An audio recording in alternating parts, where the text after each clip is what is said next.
오늘은 로마서 5장 8절 한 절 말씀으로 예수 나를 위하여, 예수 나를 위하여 제목으로 말씀을 전하려고 합니다. 옛적에 실제 있었던 일인데 이런 일은 가끔씩 일어납니다. 배가 침몰하면서 구명보트에 자리가 하나 남아 있었어요. 그 선원 보고 타라고 권유를 했는데 그 사람이 옆에 있는 동료를 가리키면서 저기 있는 내 동료를 구해주시오. 그에게는 처자식이 있습니다. 그 말을 마치고 그는 가라앉는 배와 함께 물속으로 사라져 갔다는 얘기입니다. 또 한겨울에 오갈 데 없는 여인이 추위에 쓰러져 죽어갔습니다. 하지만 남루한 옷과 다 떨어져가는 목도리지만 무언가를 꽁꽁 감싸고 안고 있었는데 거기는 아기가 잠들어 있었어요. 엄마는 결국 죽었지만은 아기는 목숨을 건졌습니다. 또 뉴욕, 미국이 지금이야 잘 살지만 예전에 어려울 때가 있었습니다. 뉴욕의 뒷골목의 다락방에서 한 불쌍한 소년이 죽어가면서 애처롭게 말하기를 내가 죽게 되어서 너무 기뻐요. 이제 우리 누나랑 형제들이 먹을 게 더 많아졌으니까요. 그런 일도 있었습니다. 중세 영국에는 에드윈이라고 하는 왕이 있었어요. 어느 날 암살자가 몰래 다가와서 이 왕을 칼로 찔렀는데 옆에 있던 틸라라는 신하가 자기 몸으로 칼을 막아서 대신 죽임을 당했습니다. 제가 4가지 이야기를 해드렸는데 이런 이야기는 얼마든지 존재합니다. 나라와 민족을 위해, 고향이나 자기 사는 마을을 위해, 자기가 섬기는 주인을 위해, 보호해 주어야 할 연약한 이들을 위해, 민주주의와 같은 이념과 대의를 위해 기꺼이 목숨을 바치는 사람들이 있었습니다. 그런 사람들을 세상에서는 영웅이나 의인이라고 부릅니다. 하지만 여러분, 아주 나쁜 사람을 위해 자기 목숨을 버리는 경우가 있을까요?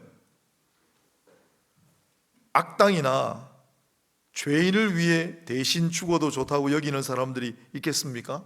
그런 일은 없습니다. 내가 왜 저런 사람을 위해 죽어야 돼? 그러겠죠. 성경도 자기 친구를 위하여 목숨을 버리면 이보다 더 큰 사랑이 없나니 요한복음 15장 13절인데 친구를 위해서는 목숨을 버릴 수 있겠지만 가족을 위해서는 목숨을 버리는 사람도 있을 수 있겠지만 사람이 원수를 위하여, 죄인을 위하여 목숨을 버린다고는 말하지 않습니다. 그런데 오늘 본문을 보세요. 8절 앞부분, 우리가 아직 죄인 되었을 때 그리스도께서 우리를 위하여 죽으심으로, 이렇게 되어 있습니다. 그리스도께서는 우리가 죄인 되었을 때 우리를 위하여 죽으셨다고 했습니다. 우리가 죄인 되었다는 말은 우리 안에 착한 것이라고는 조금도 없고 거룩한 분의 관심을 끌만한 아무런 가치도 없는 그런 존재였다는 뜻입니다. 내 안에 착하고 선한 것이라고는 아무것도 없고 사랑받고 관심받을 만한 아무것도 없는 존재. 그럴 때 그리스도께서 나를 위하여 뭐하러 돌아오셨을까요? 우리가 죄인 되었을 때는 하나님께 조금도 가까이 갈 수 없고 절대로 하나님을 알 수도 없고 하나님을 볼 수도 없고 하나님을 사랑할 수도 없는 존재였습니다. 우리와 하나님 사이는 하늘과 땅보다 더 멀고 그 가운데는 구렁텅이가 놓여 있어서 도저히 가까이 갈 수도 없었습니다. 그런 우리를 위하여 예수께서 죽으셨다니, 이렇게 말도 안 되는 얘기가 또 어디 있겠습니까?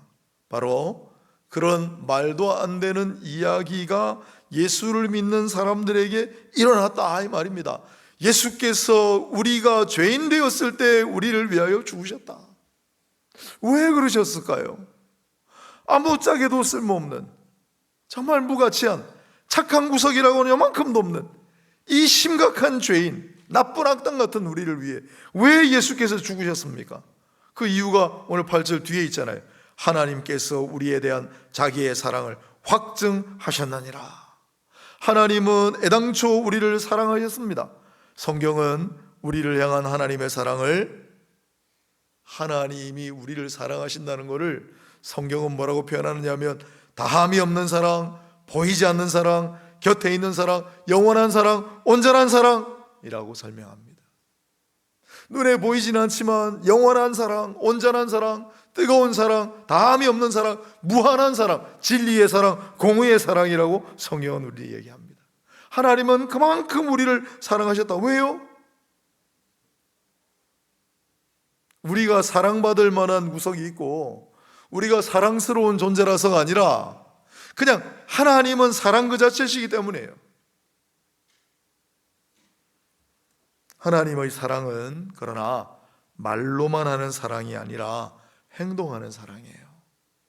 부모님 사랑합니다. 물론 말하는 거 안 하는 것보다 훨씬 좋지만 그래도 부모님한테 꽃이라도 한 송이 드리면서 사랑하는 것이, 하나님의 사랑은 말로만 하는 사랑이 아니라 행동하는 사랑입니다. 하나님 우리를 너무너무 사랑하시는데 그냥 말로만 사랑하시는 것이 아니라 행동으로 나타났는데 이렇게 시작했어요. 하나님이 세상을 이처럼 사랑하사, 세상은 우리, 나를 넣어도 됩니다. 하나님이 우리를 이처럼 사랑하사, 하나님이 나를 이처럼 사랑하사 독생자를 주셨으니, 하나님이 얼마나 나를 사랑하시느냐면 자기의 하나밖에 없는 독생자까지도 아끼지 아니하고 선물로 주시기까지 우리를 사랑하신다.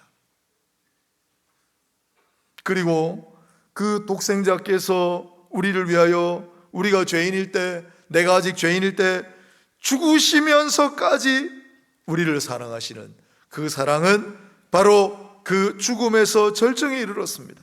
그리고 도달할 수 있는 최고봉, 하나님의 사랑의 최고봉이다, 사랑의 절정이다, 그게 바로 십자가예요. 예수님이 십자가에서 죽으셨기 때문에. 왜요? 뭐 때문에? 우리를 위하여. 우리 때문에. 우리가 사랑스러워서, 우리가 그만큼 가치가 있어서? 아니요.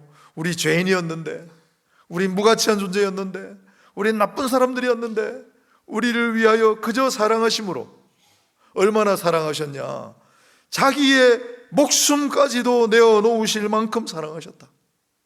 그래서 하나님의 사랑은 독생자를 죽음에 내어주시기까지, 독생자 예수 그리스도께서 당신의 생명을 우리를 위해 기꺼이 내어놓으실 때까지, 그 하나님의 사랑은 십자가에서 절정에 이르고 십자가의 꼭대기에 하나님 사랑의 최고봉이 있습니다.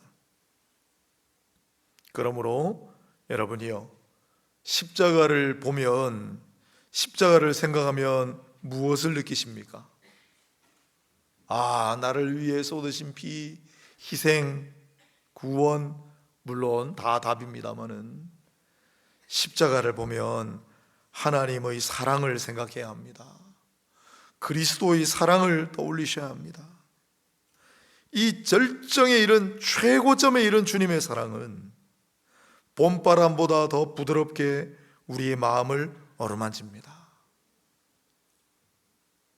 가끔씩 찜질방 같은 데 가면 동전 넣든지 공짜로 안마기 있잖아요. 안마기 누우면 너무 시원하죠. 그러나 절정에 다다른 주님의 사랑은 우리의 몸과 마음을 너무나 부드럽게 어루만져 주시는, 우리에게 너무나 지극한 평안을 주시는 것이 주님의 사랑이에요. 최고봉에 도달한 주님의 사랑을 우리의 가슴으로 받는다면 그것은 불덩어리를 안고 있는 것보다 더 뜨겁습니다. 주님의 사랑은, 무한한 그 사랑을 실감하면 얼마나 위로가 되고 얼마나 안심이 되는지 모릅니다. 또한 주님의 사랑은 아마도 인류가 여태까지 만든 가장 강력한 무기인 수소폭탄보다 몇십만 배, 몇백만 배 더 큰 위력이 있습니다. 주님의 사랑은 불가능하다고 여기는 일들조차 가능하다고 생각하게 만드는 놀라운 능력이 있습니다. 주님의 사랑은 세계 권투 챔피언의 핵펀치보다도 더 강력합니다. 그래서 예수 나를 위하여 십자가를 질 때, 이 고백이 날 위하여 십자가에 중한 고통 받으사 대신 죽은 주 예수의 사랑하신 은혜여 라는 찬송으로 변하는 이유가 여기 있습니다. 십자가는 사랑이에요, 사랑.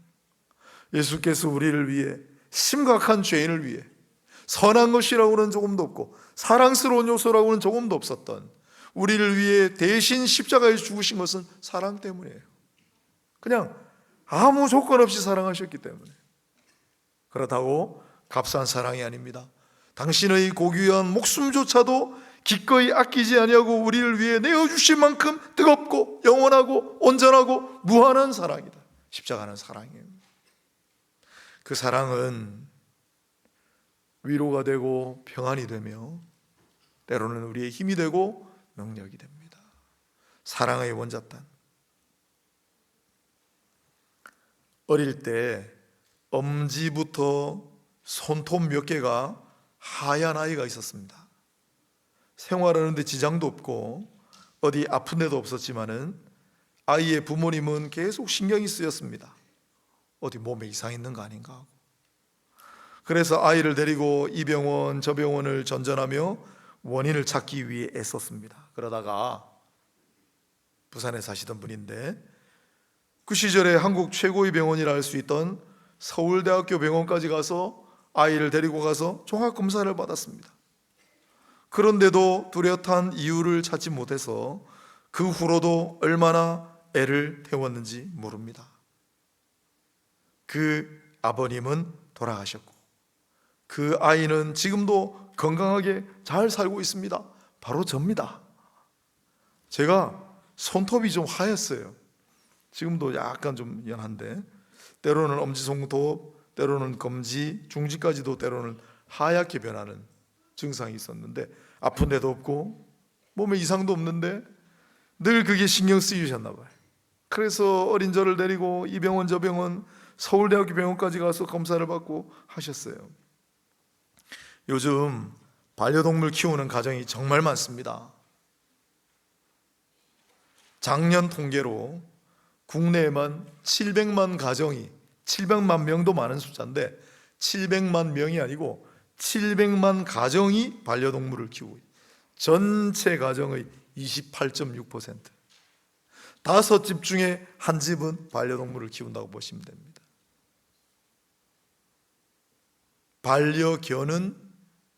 반려견은 통계 잡힌 것만 499만 마리, 반려묘, 고양이는 277만 마리로 추정합니다. 우리 집에는 새를 키워요. 원래 키우려고 한 건 아닌데 누가 잠시만 맡아달라고 그래가지고 맡았는데 찾아갈 생각을 하질 않아서 계속 키우고 있습니다. 어느 날 한 마리가 몸을 바들바들 떨어요.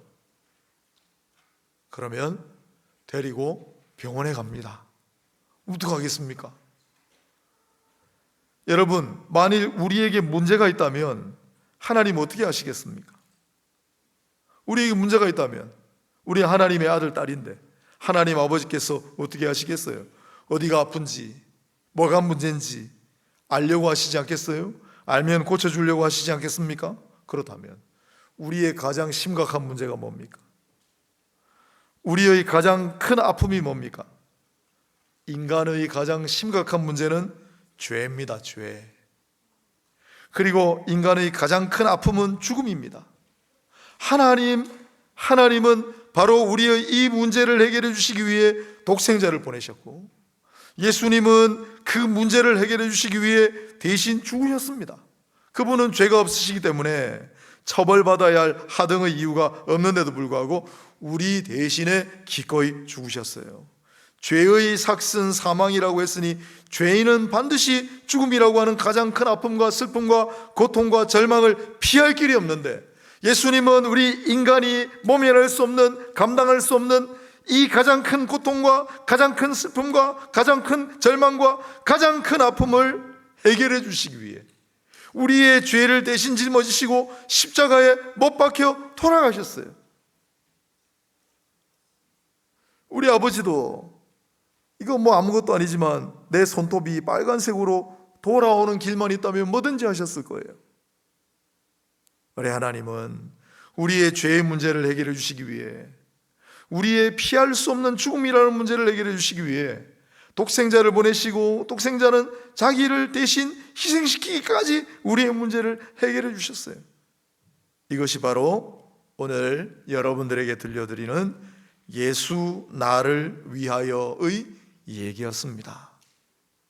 예수님은 나를 위하여 죽으셨다. 내가 어땠는데? 죄인이었다. 아무 가치 없고 선한 것이라고는 없는, 그래서 하나님의 관심과 자비를 받을 여지가 없고, 하나님께 가까이 갈 수도 없고, 하나님을 알 수도 없고, 하나님을 사랑할 수도 없는 이 존재인 나를 위해 예수님 너무 사랑하시기 때문에 나의 죄를 대신 지고 죽으심으로 말미암아, 죄의 삭슨 사망이라 죄를 짊어지고 죽으심으로 우리 대신 사망의 행벌까지도 다 지셨다. 그래서 우리의 문제, 우리 영혼의 병을 고쳐주셨습니다. 오늘 잠깐 나눈 이 말씀을 잊지 말고 늘 고백하고 선언하시기를 바랍니다. 그리고 누군가를 만나도 들려줄 수 있도록, 누군가를 만나도 이야기해 줄 수 있도록 항상 중얼중얼하고 주저리 하시기 바랍니다. 이것이 구원의 복음입니다. 이것이 십자가의 복음입니다. 이것이 사랑의 복음이고, 이것이 바로 대신 죽음의 복음입니다. 이 복음을 사랑하는 분들에게 전하시기를 바랍니다. 이 복음을 불안한 인생들에게 전하시기를 바랍니다. 이 복음을 희망을 찾고 있는 분들에게 전하시길 바랍니다. 이 복음을 절망밖에 없다고 생각하는 분들에게 전하시길 바랍니다. 이 복음을 진짜 어려운 상황 속에, 진퇴양난의 상황 속에서 어찌할 바를 알지 못하고 있는 분들에게 전하시기를 바랍니다. 이 복음을 전하십시오. 이 복음을 전합시다. 이 복음을 전하시는 저와 여러분 다 되시기를 바랍니다. 함께 기도하겠습니다. 예수 나를 위하여 죽으셨네. 내가 죄인 되었을 때 나를 너무 사랑하시는 그 사랑을 그로써 보여주셨네. 그래서 우리의 죄의 문제를 해결해 주시고 우리를 죽음에서 건지셨네. 오늘 이 구원의 복음을 다시 한번 우리의 마음판에 새길 수 있는 은혜를 허락하여 주옵소서. 우리만 이 좋은 것 누리고 살아가지 말게 하시고, 우리 사랑하는 이들에게 이 구원의 복음을 전할 수 있는 자들이 되게 하여 주옵소서. 절망 중에 있는 자들에게 이 십자가의 복음을 전할 수 있게 해 주시옵소서. 희망을 찾고 있는 자들에게 이 사랑의 복음을 전하게 하여 주시옵소서. 우리 주님 예수 그리스도 이름으로 기도드리옵나이다. 아멘.